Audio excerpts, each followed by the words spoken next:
তারা কারা যারা রাজনীতি করতে গিয়ে নিজের ঈমানকে বিসর্জন দেয়, নিজের স্বার্থ রক্ষার জন্য দেশের জনগণের স্বার্থকে বিসর্জন দেয়, দেশের জনগণের স্বার্থকে ক্ষুণ্ণ করে?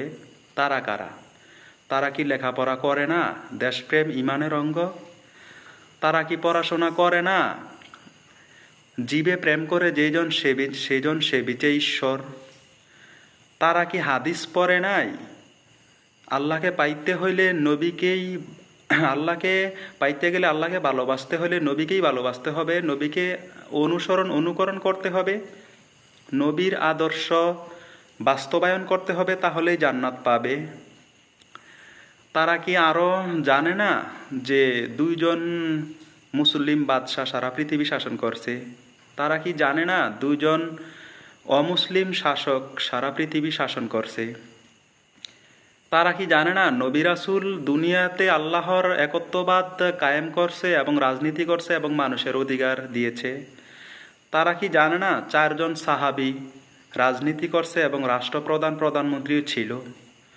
তারা কি জানে না ইতিহাসে মানুষের অধিকার একমাত্র ইসলাম সুন্দরভাবে সফলভাবে দিয়েছে?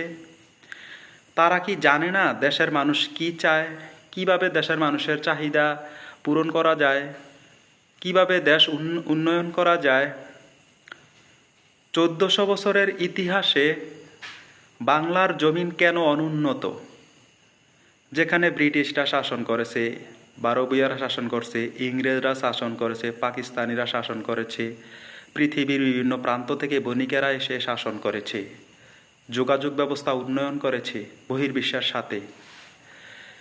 তারপরেও কেন এত অধপতন বাংলার জমিন? তারা কারা যারা এগুলো দেখে শুনে তারপরেও অন্ধের মতো কথা বলে, নির্বোধের মতো কাজ করে, জনগণের বিরুদ্ধে অবস্থান নেয়, ফেসিজম ফেসিবাদ স্বৈরাচারিতা তৈরি করতে চায়? তারা কারা? তারাই হলো জাতির দুশ্মন, যারা রাজনীতি করতে গিয়ে ঈমানকে বিসর্জন দেয়।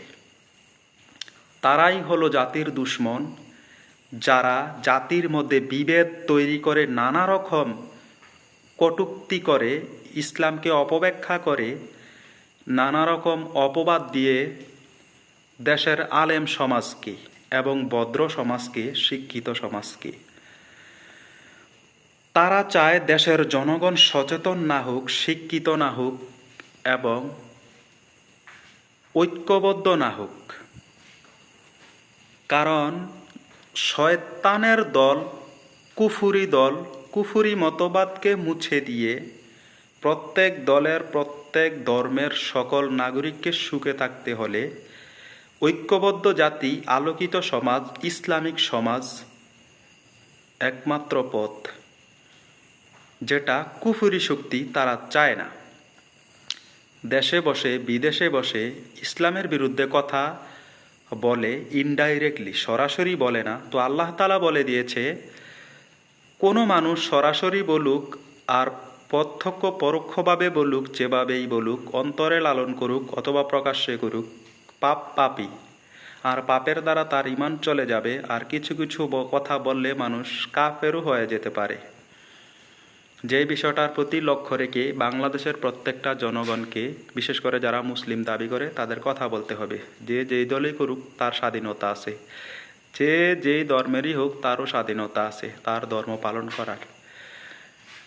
বাংলাদেশি হিসাবে আপনার উপর ফরজ আপনার দেশের সার্বভৌমত্ব রক্ষা করা, আপনার দেশের সংবিধান জনগণের পক্ষে হোক সে বিষয়ে আইন করা এবং একটা ভালো মানুষকে সাপোর্ট করা, সমর্থন করা, যেটা আল্লাহ তাআলা বলে দিয়েছে তোমার উপর ফরজ, আমানত রেখেছি, তুমি আমানতের খেয়ানত করো না।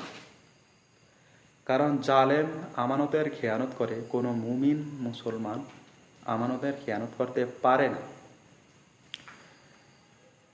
আপনাকে ইতিহাস জানতে হবে, দেশের অবস্থান সম্পর্কে জানতে হবে, ভৌগোলিক অবস্থান সম্পর্কে জানতে হবে, সামরিক শক্তি সম্বন্ধে জানতে হবে, দেশের জনগণের চাহিদা সম্পর্কে জানতে হবে।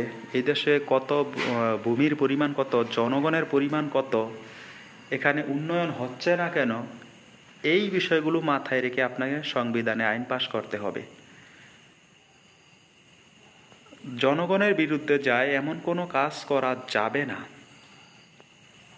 যদিও কেউ আপনার কথা অপছন্দ করে, তারপরেও আপনি আপনার অবস্থান থেকে সরবেন না, পিছু হটবেন না।